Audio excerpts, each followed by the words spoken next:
to the chairman NAB. اچھا اگر sitting prime minister کہے کہ میں مطمئن نہیں ہوں چیئرمین نیب کی کارکردگی سے، تو کیا آپشنز رہ جاتی ہیں پرائم منسٹر کے پاس؟ اگر وہ قانون کے مطابق عمل نہیں کر رہے تو پھر وہ جو ریموول ہے، جس طرح ہائی کورٹ اور سپریم کورٹ کے جج کی ریموول ہے، ایک وہ راستہ ہے.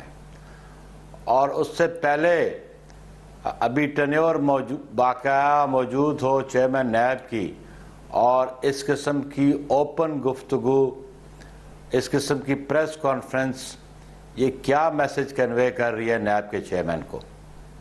اچھا بالکل جو احتساب ہونا چاہیے، اکاؤنٹیبلٹی ہونا چاہیے، اکراس دا بورڈ ہونا چاہیے، لیکن اس میں پولیٹیکل وکٹمائزیشن نہیں ہونی چاہیے. نیب کے ادارے کو یہ ثابت کرنا پڑے گا کہ وہ کسی کے ساتھ ڈسکریمنیشن نہیں کر رہے.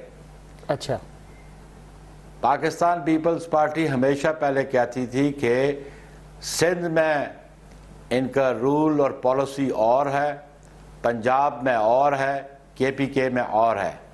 اور آج ہم سمجھتے ہیں کہ نیب کو کہ ابھی بہت سارے ریفرنسز ہیں جن پہ ملزمان کو اریسٹ نہیں کیا گیا، اور صرف سمن جاری کیے جاتے ہیں ریفرنسز میں، اور بیلز دے دی جاتی ہیں. مثال کے طور پر، اور اگر یہ پالیسی میں آپ سولنگی صاحب مجھے ختم کرنے دیں، اگر نیب نے یہ پالیسی بنا لی ہے تو یہ ارسپیکٹو کہ کون سے پروونس میں کس شخصیت کے خلاف ریفرنس ہے یا انویسٹیگیشن ہے، تو ایکول ٹریٹمنٹ ہونا چاہیے. ایکولیٹی بیفور لا سب کے لیے لازم ہے، اور یہ فنڈامنٹل رائٹس میں آتا ہے.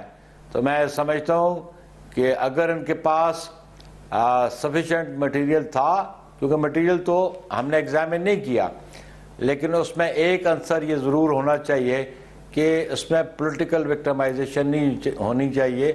باقی احتساب کرنا اس ادارے کا کام ہے، لیکن اس ادارے پہ بہت ساری انگلیاں پہلے اٹھتی رہیں، اور اب بھی میں سمجھتا ہوں کہ آج پرائم منسٹر نے خود ایک انگلی اٹھا دی ان پہ.